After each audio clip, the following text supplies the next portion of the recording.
आज आम प्रभु अनंत गोसाई पीठ को आसीचे यही पीठरे अनंत महापुरुषंकर जो कार्यक्रम विषय आसतु आम माँ सहित ए विषय किसी कथा काबनपुर अनंत गोसाई पीठरे आम माने 30 पिला धाम रही आम केते दिन धाम आम भी जानी आम पूर्व पुरातन हुए सी आसी भी मालूम ना से मैंने गला आम ये स्थान को आसिक आम ये कार्यक्रम तो अनंत गोसाई पाखु ये धाम पाखु आप केते वर्ष है आसिले सेवा कर 15 वर्ष 45 वर्ष है यज्ञ है बापा भाई एमाने सब करथले माने चली गला परे हम आसिक पहुंची अच्छा धन्यवाद आम पूजकों सह आस ए विषय किसी जानिबा आमर जो अपूरण ये महत्वपूर्ण थे सी आसी कुंभमेलार प्रथम आविर्भाव ये करते तेणु तर अनुप्राणित आम मैंने यज्ञ उद्यापन दिन ठार एवं कर ना कौन कहले कुंभमेला महाकुंभमेला यज्ञ आम आरंभ करूँ जगह ये हूँ अनंत गोसाई पीठ बोले कुजंग ब्लॉक अंतर्गत गंडीपुर पंचायतर काबलपुर ग्राम उपस्थित होती श्री अनंत महापुरुष और आमर लवण सत्याग्रह अमलू जे कि महात्मा गांधी थे आम जातिर पिता अमल आम शुणी आसी भी ये महत्वपुरुष ये रही अनंत गोसाई हाँ अनुप्राणित आशीर्वाद बोली से महत्वपुरुष आमको सब बहुत प्रकार साहस उद्दीपना दे ये जगह दीर्घ जोगाजोग आज 10 वर्ष पालित कर आज की वियोग 6 दिन हो यही प्रभु अनंत गोसाई पीठ आम जो पंच सखा अनंत विषय आम जानी आज यही धाम को आम आसीचे गंडकीपुर यही धाम कुंभ मेला जो कुंभ मेला द्वारा कौन सब कार्यक्रम रही किपर यही धाम कुंभ मेलार विषय वस्तु को रखा जाइए से विषय आम पूजकों सह कथा हेबा यज्ञ प्रिपेरेसन सब करा जाइए आसंता काली यज्ञ करा जिवो ये होची प्रभु शिव अनंत सोराय ये अनंत सोराय विषय आम गोसाई विषय अच्छा किसी कहतु आम अनंत गोसाई विषय हाँ स्तुति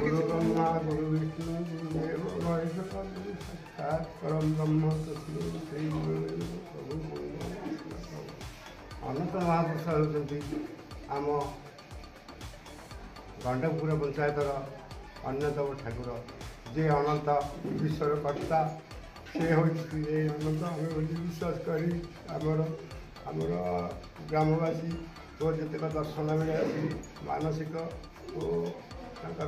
जितक पूजा अर्चना कर मानसिक फल पाई जाए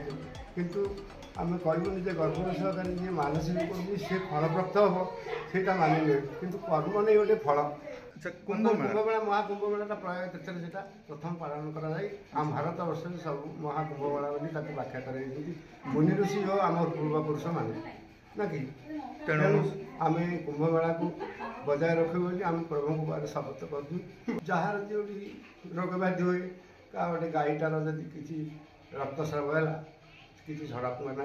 धंदा आर अच्छी विभूति जो यज्ञ विभूति टे सी उपशम भल होती अन्य थरक आसी जनाती प्रभु आम भल कर आ कि ना डाणी जीवन जे जहाँ लगे आसी आम किसी मंत्र ना टे धंदा देदेव से आम जो पादुक अच्छी से पादुक टे देदेव से सी भल हो जाए मुझे आम 2 जन शोचु स्वप्न देखु माँ आसी कहूँ शोची पूजा कर मुझे कहीं ना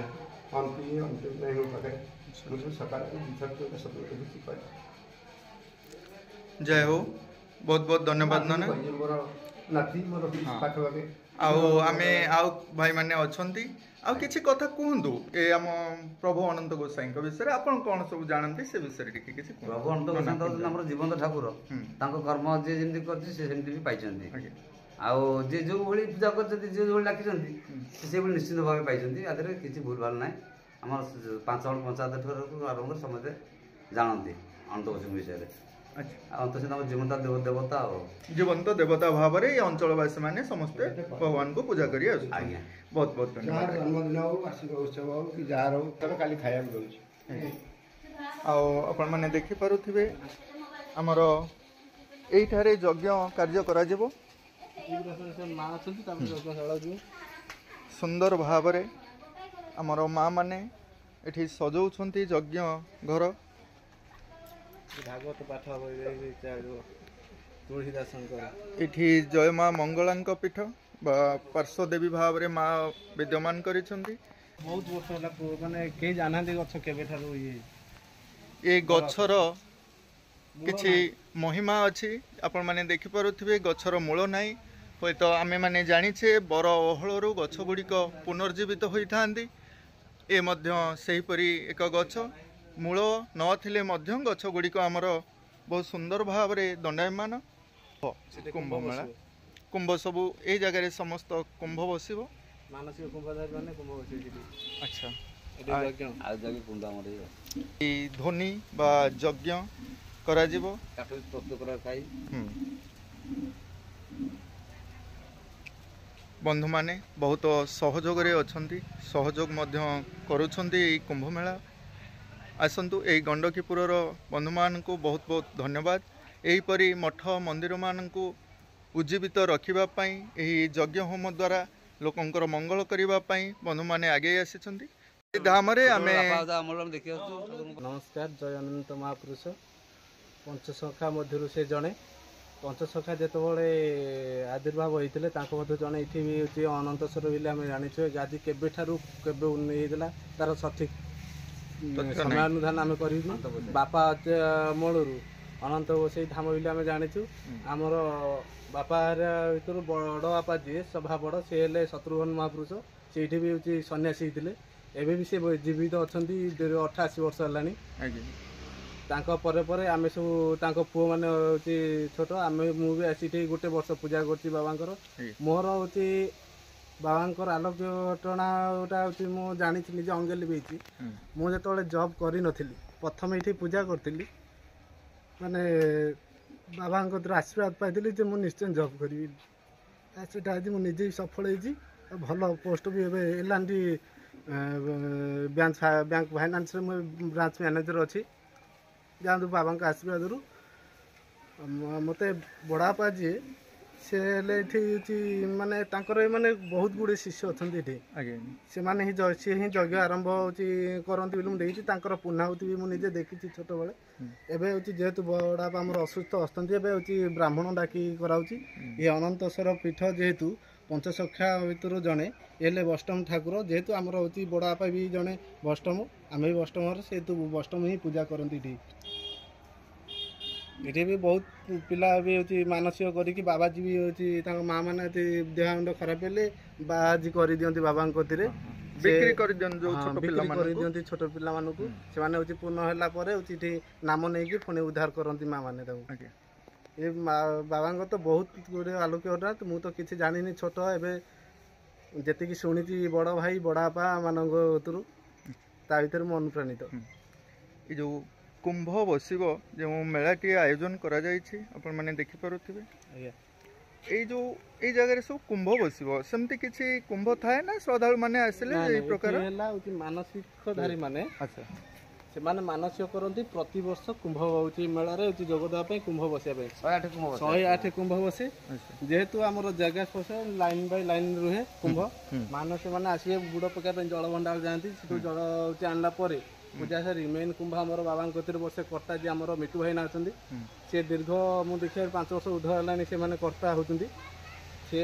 मेन कुंभ धरती कर्ता 7 दिन हूँ घर त्याग कर दिखती जेहेतु कुंभ मेला सन्यासी मैंने हूँ घर त्याग कर सन्यास होती कुंभ मेलार से घर त्याग 7 दिन ये मठर आम रू से जो छुनी से पर्सनाल ये रुहती मानसिक कुंभधारी मैंने आईस खाती प्रति 7 जो कुंभ चले अरुआ खाती आर मानसिक कुंभाणी बसे प्रतिदिन सकाଳେ सन्ध्या आसिक पूजा करी सन्ध्या आमर भी प्रोग्राम चले प्रसाद सेवन करी अच्छा बहुत बहुत धन्यवाद आज्ञा गोटे मनोलेखा गीत अच्छी बाबा आमर जहाँ लिखी ଶତ୍ରୁଘ୍ନ ଦାସ ଆମ ଥିଲେ ପ୍ରଥମ ବାବା ଥିଲେ ଏଠି ବହୁତ ସୁନ୍ଦର ଗୀତ ଲେଖିଛନ୍ତି। ସେ ଗୀତକୁ ଆମ ପଞ୍ଚାୟତ କ'ଣ ପାଞ୍ଚ ସମସ୍ତେ ବେଶୀ ଭଲ ପାଆନ୍ତି। ସେଇ ଗୀତଟି ତାଙ୍କର ଅଛି। ପ୍ରଥମେ କହନ୍ତି ସେ ଗୀତଟି ହେଲା, ଆଜ୍ଞା ମୁଁ ଗାଇ ଶୁଣାଉଛି। ଗୁରୁ ଅନନ୍ତ ମହାନନ୍ତ ଅବଧୂତ ଧାରୀ ପ୍ରଭୁ ବୈକୁଣ୍ଠ ବିହାରୀ, ଅବଧୂତ ଧାରୀ ପ୍ରଭୁ ବୈକୁଣ୍ଠ ବିହାରୀ, ଗୁରୁ ଅନନ୍ତ ମହାନନ୍ତ ଅବଧୂତ ଧାରୀ। ଅନନ୍ତ ଗୋସାଇଙ୍କ ଦର୍ଶନ କଲେ ପାର୍ଶ୍ୱ ଦେବତା ପ୍ରଭୁ ଶିବ ଅଛନ୍ତି। ଅବତାର ମତ୍ସ୍ୟ, କଶ୍ୟପ, ବରାହ, ନରସିଂହ, ବାମନ, ପରଶୁରାମ, ରାମ, ବଳରାମ, ବୁଦ୍ଧ, କଳ୍କି, ନବଗ୍ରହ ଶୋଭା ପାଉଛନ୍ତି।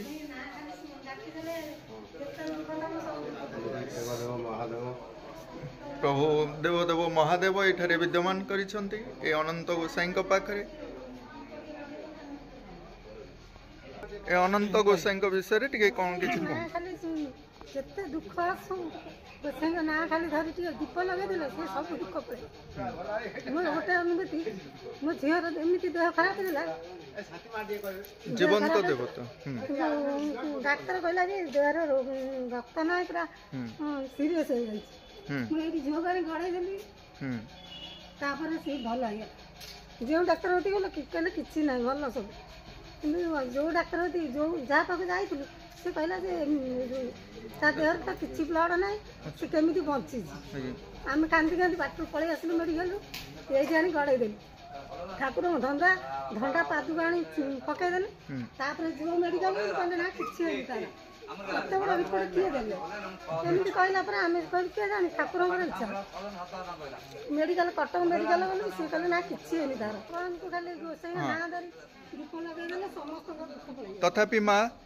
ପ୍ରଭୁଙ୍କ ପ୍ରତି ଆସ୍ଥା ରଖିବା, ଦର୍ଶନ ମଧ୍ୟ କରୁଛେ, ମାନସିକ ବି କରିବା, କିନ୍ତୁ ପ୍ରଭୁଙ୍କ ପାଖରେ ଆମର ମନ ଆତ୍ମା ସମ୍ପୂର୍ଣ୍ଣ ରହିଲେ ମଧ୍ୟ ଆମେ ହସ୍ପିଟାଲକୁ